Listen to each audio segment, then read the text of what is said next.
Welcome to MedEvidence, where we help you navigate the truth behind medical research with unbiased, evidence-proven facts. Hosted by cardiologist and top medical researcher, Dr. Michael Koren. Hello, I'm Dr. Michael Koren, the executive editor of MedEvidence. And I have a really super fun task today to introduce my friend, longstanding colleague, and an incredible doctor, Zeke Emanuel. Zeke, thanks for being part of the MedEvidence family now. And Zeke has had an absolutely storied career in medicine that goes way back to when we were in medical school together. I'm going to tell you an anecdote in a second about that. But Zeke is the chair of bioethics and health policy at the University of Pennsylvania. He's been advisor to the White House, to the WHO, and he's widely considered as a true thought leader in the areas of bioethics and also in public policy. So again, Zeke, welcome to MedEvidence, and I'm really looking forward to our conversation. It's great to be here. Thanks for inviting me. All right, so I'm going to start off on this anecdote that I just shared with you to remind you, because I think it's really wonderful. So Zeke and I were actually in the same medical school class at Harvard, and we both chose the curriculum that involved a more rigorous scientific part of medicine that was run through MIT. And so there's probably about 25 of us in that program, something like that. Yeah. So I was late to go to school because of a family emergency, and I show up to one of the first sessions where we were getting oriented to the other members of the class. I didn't really know who anybody was at that point. And there was a professor that was going around trying to predict what our specialty would be, literally as first week medical students. And again, this is what the professors did for fun, I guess. They wanted to see if you had the personality of a pediatrician or an obstetrician or a surgeon or somebody in a non-patient care specialty like radiology. So they went through the whole group, and people raising their hand, I want to be a surgeon. I think I want to be a pediatrician. I want to do OBGYN. But Zeke didn't raise his hand. So eventually the professor comes over to Zeke and he says, well, I noticed, Zeke, you haven't raised your hand. Do you know what you want to be? And he says, I want to be a medical bioethicist. And like the whole class smiled, and I didn't know him. This is literally the first time I heard anything come out of Zeke's mouth. But it so impressed me that you knew exactly what you wanted to do. And it also fascinated me because I had no idea what a medical bioethicist is. And in fact, you did exactly what you said you were going to do, which is so impressive. And really part of our mission here at MedEvidence is to help physicians understand career paths and how people get to certain places. And given your great success, I think the audience will be super interested in us understanding how you went from that statement in the first week of our medical school class to where you are now as a chairman of a major department at a great academic medical center. So tell us the story, Zeke. I'm super fascinated. Well, I was an undergraduate at Amherst College. Great school. Double majored in chemistry and philosophy, and very interested at that time in ethics and political philosophy. I was also, pre-med, but I really didn't want to go to med school. On the other hand, as I like to say, being a doctor was sort of overdetermined. My father's an immigrant. My father was a pediatrician. I was the eldest of an immigrant pediatrician, and I was very good at science. And it's like, there's no alternative. You got, he was pushing medicine and, but I was very hesitant. I had worked a few summers in labs. I found the science interesting, but I didn't find spending my time in the lab interesting. So I applied to med school, but I went to England to work in a lab there for a couple of years to see if I really liked it. And it was actually pretty good. I did molecular immunology. I got 3 papers, including one in Nature, done. Nice. We identified antibody complement interaction sites. But it really wasn't exciting to me. I didn't really like being in the lab. This sort of ethics thing was pulling. I came back to med school because I didn't have an alternative plan. And the part of the story that is relevant is that at the end of our first year of medical school, I hated medical school. I liked my peers, but HST, because it was a small group of people, was actually great. That's the MIT Harvard combination. That Health was Science and Technology right. program. There was just for the audience. Yes. Yep. So Go ahead. instead of doing the usual, I think everyone went to a lab to work for the summer. I went to Washington to intern at a political newspaper, a political magazine there called The New Republic, which was that was one of its heydays, of about 20-year stretch of great reporting and stuff. I spent the summer doing that, and I realized two things. First, there were plenty of people who were way better writers than I was. I wasn't that great a writer. And second, I didn't want to report on what was happening. I wanted to do what was happening. So I came back again for the second year because I didn't have a plan B. It wasn't clear to me what to do alternatively, how to actually get this medical ethics thing. And it really wasn't a terrible gig to be going to Harvard Medical School, let's face it, but go ahead. For sure. But during that year, someone suggested, actually one of my youngest brother's colleagues was going to Harvard College and suggested that I become a tutor at Harvard. And so I don't know if you remember, but they had us explore teaching opportunity, or not teaching. They had us explore different labs to see where people would end up in the lab. So we had an afternoon a week off. And I'm like, well, maybe I could teach an afternoon a week at Harvard College instead of, being in a lab. And that's what I did. And I taught a Harvard major called Social Studies, where you read everyone from basically Thucydides and Plato and Aristotle to Freud and Durkheim. And it was great. I loved it. And I said, this teaching, I really like that. So after our third year of medical school, I took off.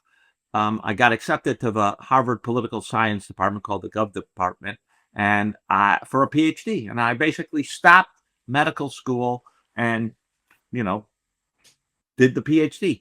The thing about it at Harvard was that you only needed 15 months of clinical rotations to graduate.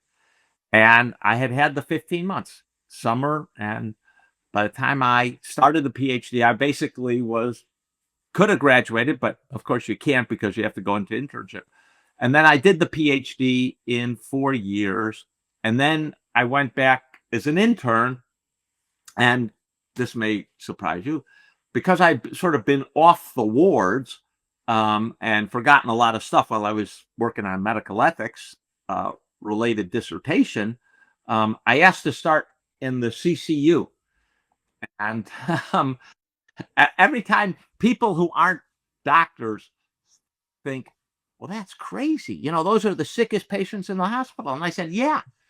And they wouldn't let a fresh intern touch them. That's right. They had experienced nurses. They had a cardiology fellow. I'd be there and I could learn. I could remember how to take a history. I could remember how to write the orders. And after 2 weeks, I'd be up to speed, which is exactly what happened. Very cool. And it was very good learning. And I met some of our classmates who by that time were fellows, because I had taken off for a PhD. Harlan Krumholtz, for example, was the cardiology fellow on the service. And I short track because I was impatient. And after 2 years, I went and became a Farber fellow at the Dana-Farber Cancer Institute and did oncology. And I chose oncology for 3 or 4 reasons. One, coolest science going on in cancer in the late 80s, early 90s. Absolutely. We were really at the cutting edge. Every patient had, end of life issue, crisis. That was part of my research. I was heavily focused on improving end of life care. And last, there was this whole issue of allocation of resources. We were, even back then, 35 years ago, spending a fortune on cancer. We had bone marrow transplants at $100,000 a crack at that time, where we thought it was outrageously expensive. And so it had all of these ethical elements, and there wasn't anyone who was really systematically dealing with them, and they all interested me. So I chose oncology, and the Farber was a fabulous place for someone like me, because everyone knew that there was big ethical dilemmas, but they didn't have anyone who was going to address them. So I started something called the Ethics Grand Rounds, and every month we had a big ethics case that presented, and we brought in an expert, and everyone showed up. Unlike the other Grand Rounds, everyone found these Wow. interesting, Cool. personal. Yeah, we had ones about doing things on clinical trials, the ethics of phase 1 oncology trials, and then the Journal of Clinical Oncology, which is the professional journal of the American Society of Clinical Oncology, began running these articles. So I got a lot of academic credibility there, and I think it convinced people that ethics and end-of-life care and informed consent and thinking about research ethics and was part of what they should be doing, and they just happened to have me. So it was good. Fascinating. Yeah, so fascinating. You really were a pioneer in that space, quite frankly. Well, I was. It is the case that the history of bioethics is such that it sort of took off in the United States in 1970, 71. But a lot of the people who were doing it were not well trained. They were psychiatrists who were doing it because of whatever, or they were retired surgeons who, after retirement, decided, this was an interesting, important topic, even though they had no training. So a lot of the early stuff was not particularly good. At the end of the 70s, there was Jimmy Carter appointed a presidential commission on bioethics to look at a lot of things like gene therapies and stuff. And it got a little more professionalized, but there still weren't people there were only a handful of people who were both physicians and interested in this, who had some training and weren't just sort of talking based upon their intuition and guts, but actually understood something about ethical reasoning. And so that's the area that was lucky that I had this overlap, and I was one of the few people who both, frontline clinical doc with oncology, as well as, and I understood a lot of the science and research, as well as highly trained in ethics and political philosophy. It gave me a kind of unique position. And it was I would say, again, a time when the profession did open up and did say, this is core of what we've got to be doing. And so I was in that unique moment and time. And it emphasized for me a lot of career success is luck. Are you at the right place at the right time, and take advantage of that luck? And I did happen to be at the right place. Yeah, tremendous. So as a quick summary, you made your parents proud. They can say, my son, the oncologist, and you were a true pioneer in a kind of a new part of science.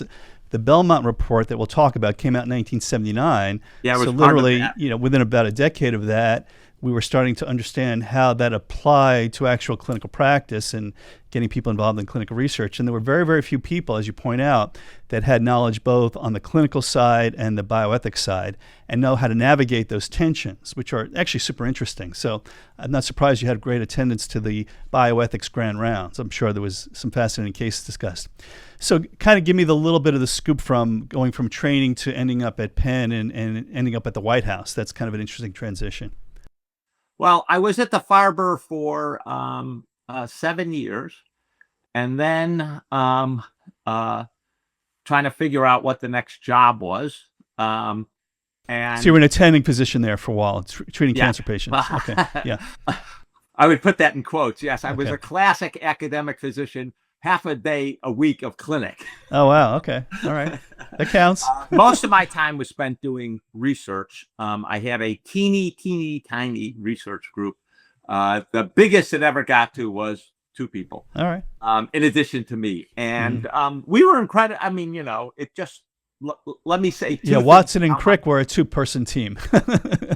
I had 2 research assistants, and we were focused on this sort of medical ethics issues, mainly end-of-life care, but we also focused heavily on physician-patient relationship. We wrote a very important paper on how to understand the physician-patient relationship.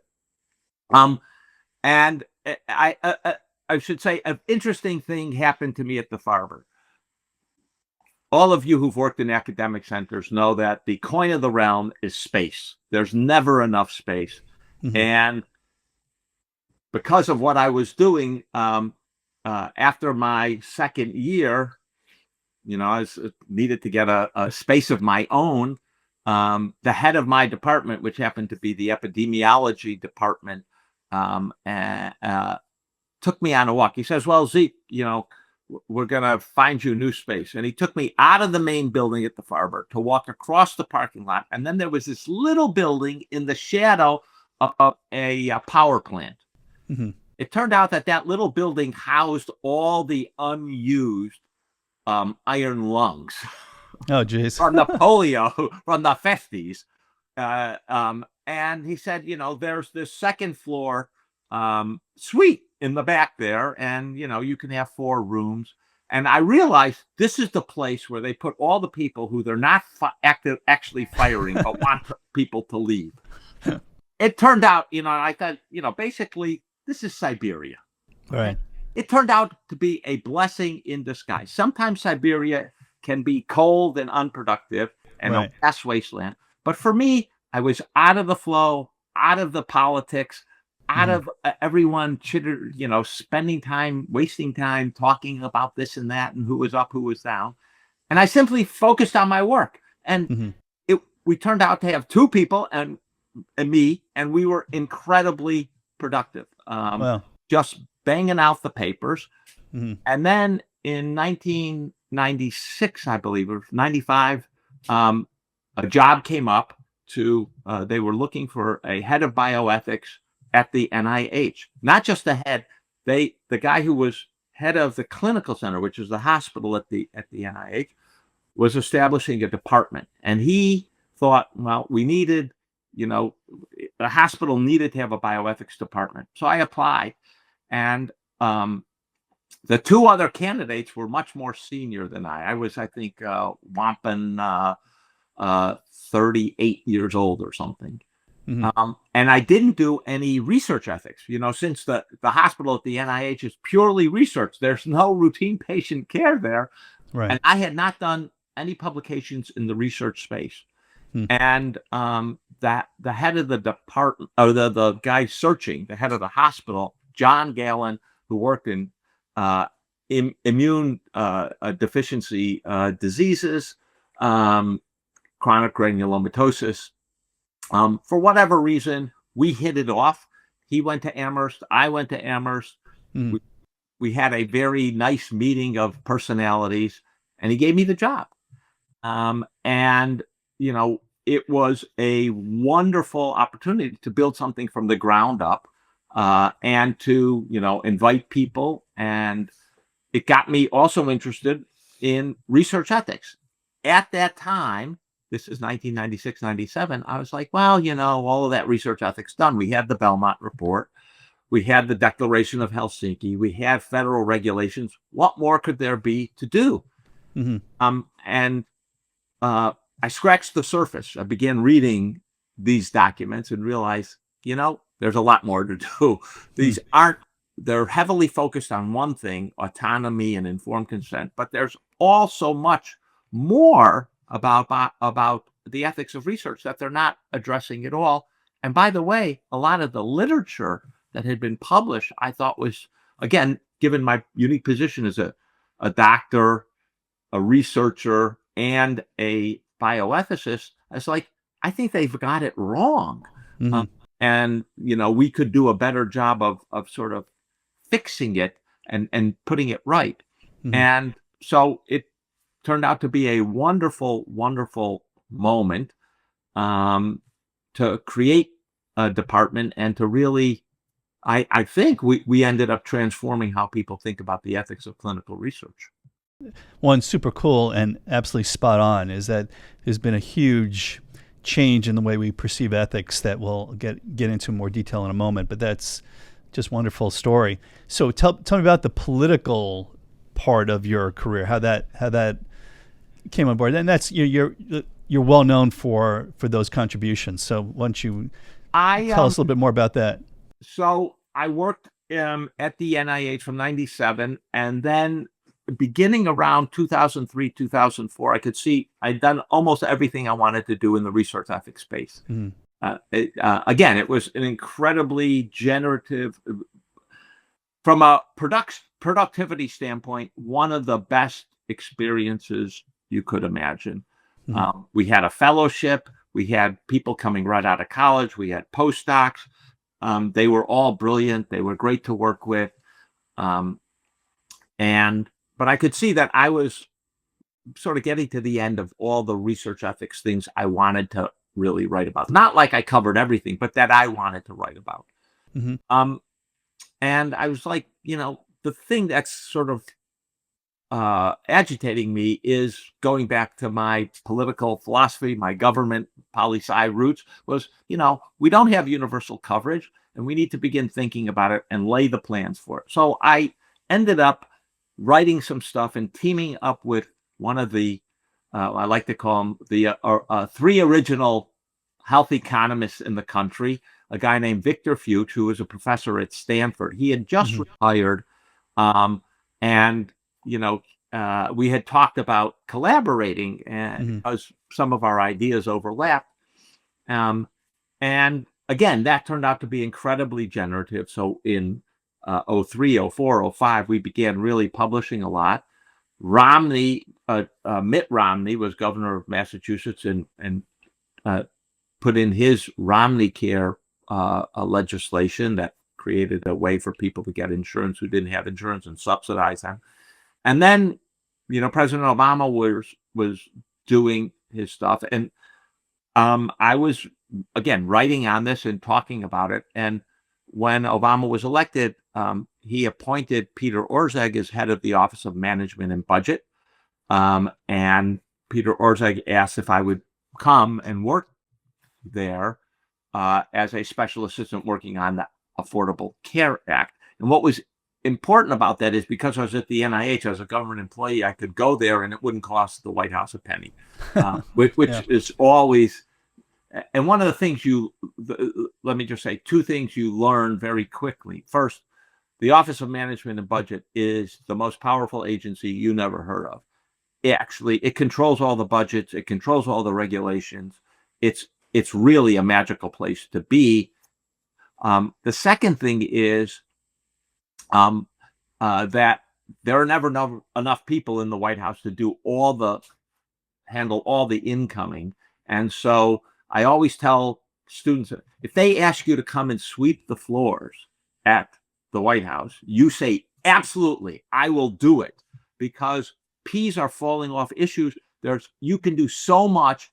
It doesn't get to the presidential level, doesn't even get to the chief of staff level, doesn't get to the National Economic Council level. There's things you can do. So just give you one example. I got there, and part of what Obama was talking about was we got to reduce regulation. So I said to Peter Orszag, I said, there's a lot of regulation around clinical research that is not helping and just creating a lot of paperwork that we could streamline. So he said, he ran it up the flagpole. He said, okay, you can put together a group. So I could put together a group from HHS, there's, for a variety of reasons, labor and the Defense Department involvement. And we put together a group, and within 6 months, we had a draft of the first ever revision of the regulations of human subjects research. And it didn't get passed till January 2017, literally as President Obama was leaving the office. But that's because I left and they didn't have someone driving it, and it was being held up by some people at the NIH, ironically enough. But that's the kind of thing you can do at the White House. And I also happen to work on the First Lady Michelle Obama's Let's Move initiative, the food, redoing the food pyramid to make it a food plate. So lots of possibilities, but the main thing I was there for was to work on the Affordable Care Act. And that was a thrilling, wonderful opportunity. And I like to say, 22, 25 million people got health insurance. If I was one of 1,000 people working on that, okay, I take, 0.1% of 25 million people is 25,000 people. I helped 20,000 people. You can't do that every day of your life. Yeah. And every year of your life. It's pretty lucky opportunity. Well, thank you for those efforts. Not always widely appreciated, but certainly people in the know do appreciate them. So thank you. So tell us a little bit about, from this incredible experience, obviously became well known through your work on the Affordable Care Act, and then ending up at Penn and in your current position. And you tell us a little bit about what you do day to day now. Well, at Penn, I had, again, the same wonderful opportunity to be at the right place at the right time. They had a Center for Bioethics with Arthur Kaplan headed, but they wanted to change it to make it a department and merge it with health policy. So there weren't PhDs, and they had a lot of PhD health policy people working in clinical departments like primary care, and it didn't make any sense. So they wanted to merge or have the bioethicists and the health policy people in one department, and give it, unlike a center that has no ability to appoint or hire faculty, it would have appointment power. And again, there were no people in the department, so I came and started a department, which was, again, a wonderful opportunity. I think I was selected because I'm one of the few people, again, who was both a bioethicist and had expertise in health policy. Not everyone who's bioethics can do health policy, and few people who do health policy do bioethics. So I actually was one of the few people who had a leg in both sides. I had a great opportunity to attract two absolutely outstanding people to head each division. Steve Jaffe, I recruited from Boston Children's Hospital, and Dana-Farber, who's an oncologist and expert in bioethics, to head the bioethics part, and Kevin Volpe, who people know because of his great work on the role of behavioral economics in healthcare and using incentives in the right way to head the health policy side. I mostly do what I've always done, which is mostly research. And it's what up in the morning writing papers. I'm at the moment, I've got two books in the air. One's going to be published in January, and I'm spent the morning here working on chapter 6 of the next book, which is the one really about, I like to say, why America can't achieve any one of the goals of healthcare. We can't get to universal coverage at reasonable cost with consistent high quality, reducing, if not eliminating, disparities, and having high satisfaction for both the physicians and clinicians in the care and patients. We don't have any of the 5. Now, most other countries have many of the 5. They have universal coverage. They have reasonable costs down at 12% of GDP going to healthcare. They have more consistent high quality, and people actually like their system. Even the British, we always say, well, they've got to wait, and it's dirty hospitals and all of this. Well, it turns out you poll the British, they're way proud of their National Health Service. They may moan about various parts, but we can't achieve, and we have no path for achieving those 5. What we're looking at is our healthcare spend to go above 20% of GDP. We're now at $5 trillion on healthcare. We're getting further and further away from universal coverage. So the question is, why is that, and is there a solution to that? And the answer is, we'll definitely have to bring you back to dig into those really important questions in a much more detailed manner. I have absolutely no hair. Yeah. To continue watching this podcast episode, head over to medevidence.com.